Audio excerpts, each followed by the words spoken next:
Já, velkomin á Frelsi TV. Úps, það lengdi hérna á græjunni. Já, velkomin á Frelsi TV. Vona þið heyrið vel í mér. Hérna, ég ætla nú að þetta endar alltaf í einhverjum klukkutíma þáttum hjá mér. Það er alltaf svo mikið að gerast bara, þannig að það þarf svolítið að hafa fyrir að tala um allt sem er í gangi. Ég ætla nú kannski að fletta aðeins í dag í gegnum íslenska fjölmiðla. Einhver hafði nú samband við mig í gær og sagðist vera að flytja á fjöll eftir þáttinn minn í gær. Tilgangurinn er ekki að sitja ótta í ykkur eða hræða ykkur. Markmiðið er að við yfirvinnum óttann og séu þá tilbúin ef eitthvað fer að gerast, og það virðist allt vera að fara í gang núna. Hérna, ef ég renna aðeins yfir rugl dagsins. Rugl dagsins er náttúrulega þessi elitumafía sem við erum allt bara í einhverju rugli, sko. Það er að vera að henda milljörðum hægri vinstri í alls konar vitleysum. Á sama tíma og börn eigi ekki, foreldrar barn eigi ekki fyrir salti grautin. Og það er náttúrulega algjörlega ófyrirgefanlegt. En hérna, hér eru fleiri að fara að berjast gegn IS sem að þýðir stríðsglæpur gegn Sýrlandi. Og hérna, það ætla allir að vera með í þessum stríðsglæpum greinilega. Þetta mál hérna með Guðmundar- og Geirfinnsmálið, þarna sjáum við hvernig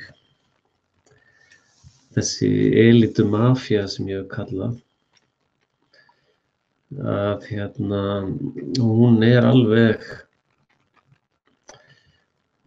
gaga. Hún mun aldrei leyfa þessu máli að komast á koppinn. Af því að þetta er glæpur gegn þessu fólki sem var tekið svona á sínum tíma, svipt öllum mannréttindum. Og þetta fólk, eins og ég hef svo sagt svo oft áður, er sturlað, sko. Þetta fólk er ekkert heilbrigt. Og hún hérna, þessi saksóknari, ég hef þetta sagt við ykkur að elta, sko, hvert menn fara eða svona hvaða ferð er á fólki. Og hérna, sko, þessi kona hérna er eiginlega hálfgerður mafjósi, sko. Ég sá fyrst til hennar þegar hún kom þarna inn í landráða, þarna, hvað heitir, landsdómjá.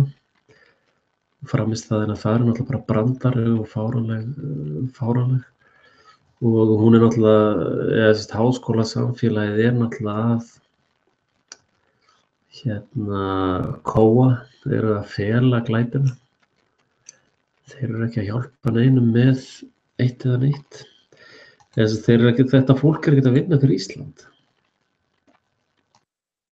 Þetta fólk er á einhverju allt annari við að vera í. Það var að breyta hljóðunni, það var á einhverju annari stillingu hérna. Að hérna, þetta fólk er ekkert að vinna fyrir Íslendinga. Þetta fólk er að vinna fyrir valdstjórnina, elitumafíuna. Þetta fólk er í mjög annarlegu ástandi og er mjög hættulegt fólk. Þannig að hún var þarna í þessum landsdómi og eyðilagði það mál allt saman. Og svo var hún í Hraunbæjarmálinu, skilaði greinargerð af sér þar sem hún rúllar yfir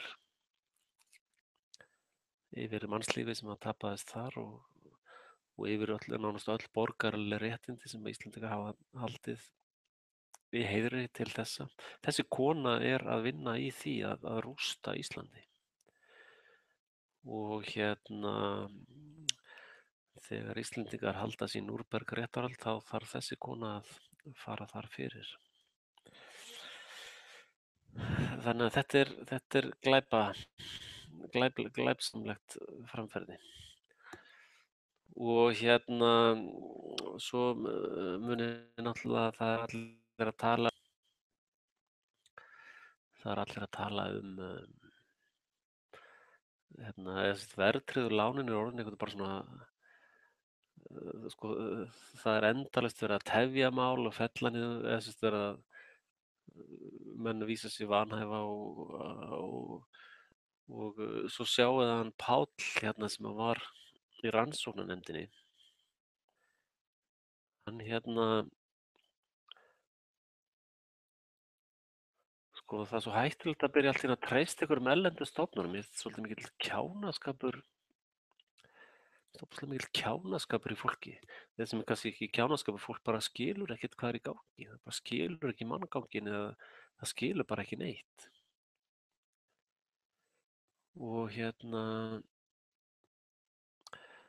þannig að þetta er náttúrulega alveg ótrúlegt og sko það sem að þetta fólk er náttúrulega að vinna með alþjóðlegu elitumafíunni og þið náttúrulega sjáið að eins og þið horfið á Bilderborg dæmið mitt og það að þetta fólk er að vinna sko þessi glæpur sem er í gangi á Íslandi hann teygir sig yfir háskólasamfélagið, dómstólarnir, lögfræðistéttin sem er hluti af háskólasamfélaginu, klerkastéttinni þar og Alþingi og það er allir bara einhvern veginn involvaðir í það og ASÍ og allt og SÍ og allt þetta er allt bara einhvern svona viðbjóðsleg kaka orðin sko. Þetta fólk svoleiðis borga sér eins og rannsóknarskýrslan kostaði einhvern milljarð eða eitthvað.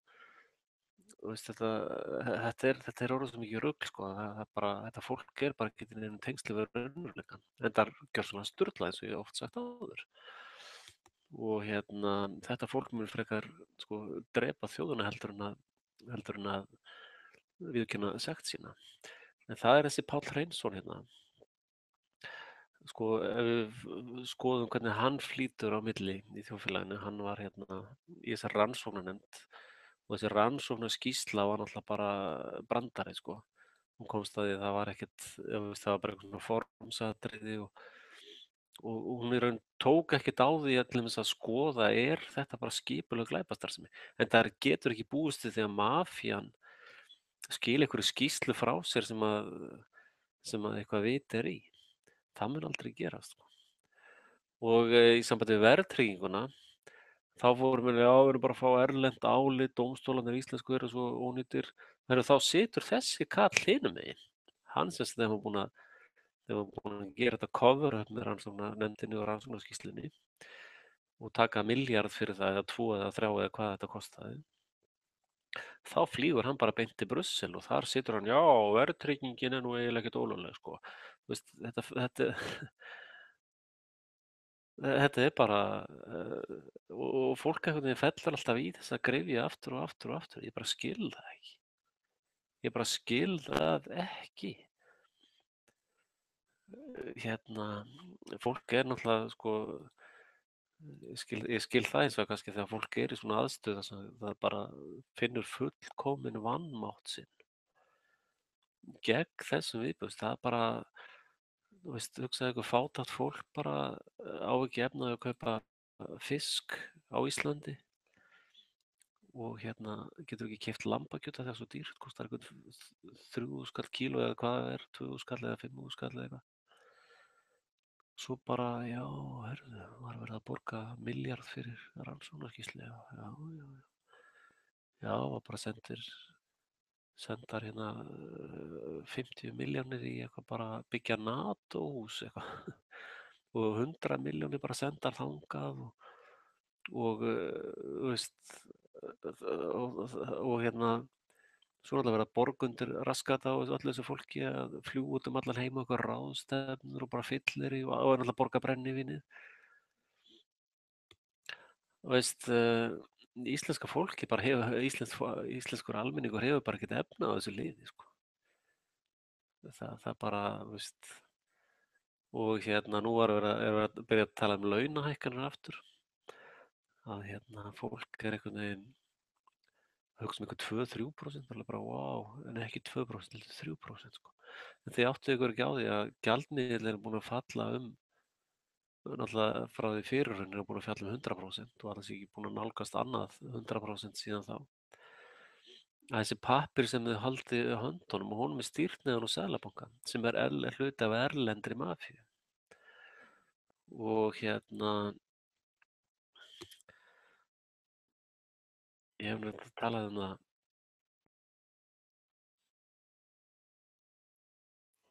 það áður. Creature of Jekyll Island heitir það. Það er bók eftir hann J. Edward Griffin. Ég hef oft vitnað í þennan mann áður og hann útskýrir sko mjög vel hvað er í gangi með Seðlabankadæmið. Þið getur líka farið á YouTube og sett nafnið hans inn og þessa bók hans The Creature from Jekyll Island. Þessi bók hefur vakið, er svona bara, þessi bók er í heiðurssessi hjá okkur samsæringum. Creature of Jekyll Island. Þar talar hann hvernig þetta var 1910 hittust bankamenn og og þeir eru þessi fjármagnselíta og þeir stjórna öllu á Íslandi líka og sko ef launin hækka eitthvað þá bara er snúið einum hnappi niður í Seðlabanka og launahækkunin er farin sko. En fólk veit það ekki einu sinni. Það áttar sig, og sko það sýna alltaf með í dansinum og það spila allir þessir aðilar saman. Og ég á nú að játa það að stundum fæ ég nú bara svona efasemda hugsanir að það sé hægt að snúa þessu við á nokkurn hátt. Og það er reyndar það sem er jákvætt er að fólk er að vakna mjög hratt. Almenningur virðist vera að vakna til lífsins og þannig að það verður spennandi að sjá hvernig þessi barátta fer og ég vona náttúrulega að mannkyn muni vinna. Ég vona að mannkyn verði sigrið þessa orrustu sem framundan er. En það þýðir að við þurfum að vakna og undirbúa okkur og vera ready sko. Kannski eitt sem ég ætla að vísa á því að reddi svo marga í gær, það er ekki með smá samvinskupið yfir því, að það er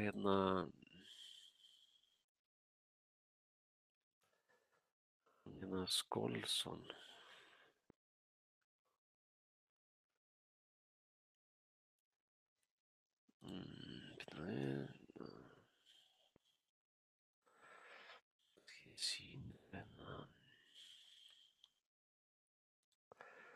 Já, Skósson heitir hann, já. Já, það er einmitt þessi bíómynd. Það sýnir ykkur linkin á henni. Að þetta er tveggja og kemur einhver auglýsing beint í andlitið á mér. Ég er rökkarlega við. En það er þessi bíómynd sem heitir Strategic Relocation og skora á ykkur að horfa á hana og hann gengur nú svolítið langt sko í þessu að byggja byrgi og fleira slíkt. Ég sé ekki alveg að það breyti nokkur og ég er svo sem ekki að byggja mér byrgi eða neitt slíkt sko. Við reyndar búum í 150 metra hæð yfir sjó. Það var ekki tilviljun að við lentum þar. Það var sem sagt ákvörðun að vera á þessu svæði. Og það kemur fram í þessari mynd hjá honum mjög mikið af svona bara gagnlegum pælingum. En ég vil hins vegar endurtaka það óþarf að vera að fara alla leið með þetta sko. Og það, ef þið setið þetta hérna, Strategic Relocation, the full film, þá finnið þetta á YouTube. Og bara horfið á þetta, það er alltaf gott að læra, ekkert að því. Og og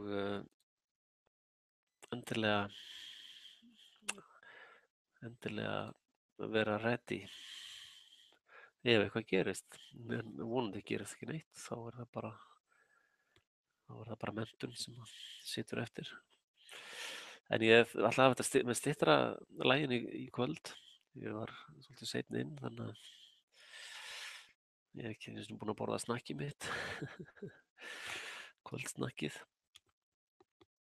Og ég vil minna ykkur á að styrkja mig og endilega vera í sambandi við mig ef þið viljið koma inn í þættina eða eitthvað slíkt, þá er það velkomið. En að öðru leyti bara takk fyrir komin í kvöld. Dílið við ótta af öllu tagi, ef þið óttist eitthvað, dílið þá við það. Ekki láta óttan beygja ykkur eða stýra ykkur. Og endilega deiliði vídeó mínum sem víðast. Það er alltaf mjög vel þegið. Ég reyndar sá að ég er komin yfir 85.000 áhorf sem ég náttúrulega bara mjög ánægður með. Og hluta til má þakka ykkur fyrir það því að það verið duglega að deila mér. Hérna er ég í loftinu, sjáðu, live now. Júhú. En hérna sjáu þið, 85.001 áhorf og áskrifunir vaksa líka jafnt og þétt. Þannig að það er ekki að vera annað en ánægður með þetta. Þið getur líka komið til mín spurningum inn á Facebookina mína eða inn á YouTubeina. Það getur líka sendt mér komment hér og líka þar. Og ég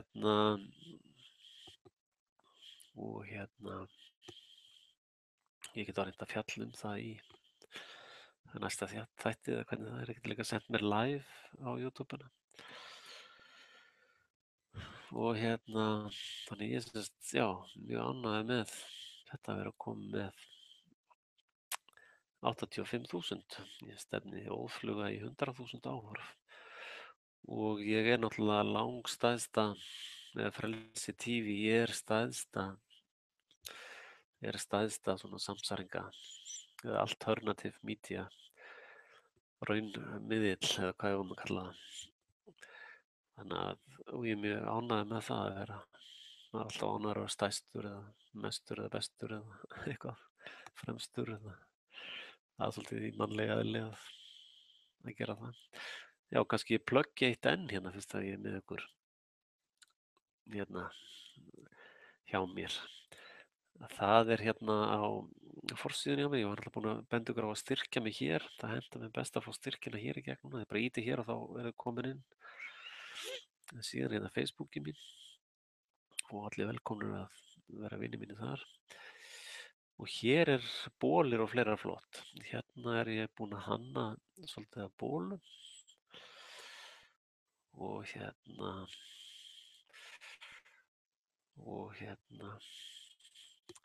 kannski ykkur finnist þetta eitthvað spennandi.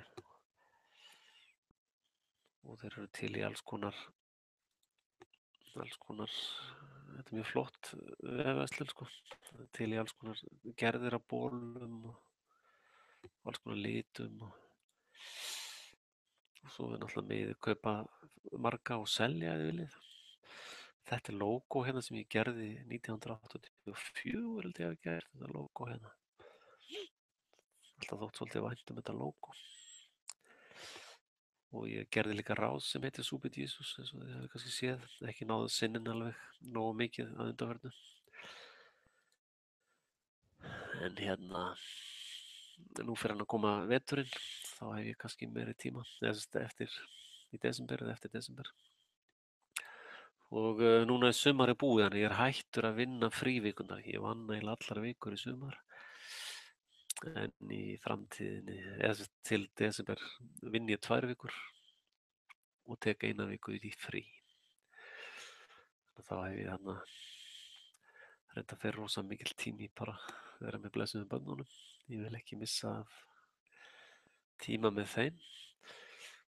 En svona þá vitið eitthvað ferðir mínar. En takk fyrir komuna, þetta bara 20 mínútur núna. Og megi Guð blessa ykkur og lifið í friði með sjálfu ykkur og aðra. Takk fyrir, bless.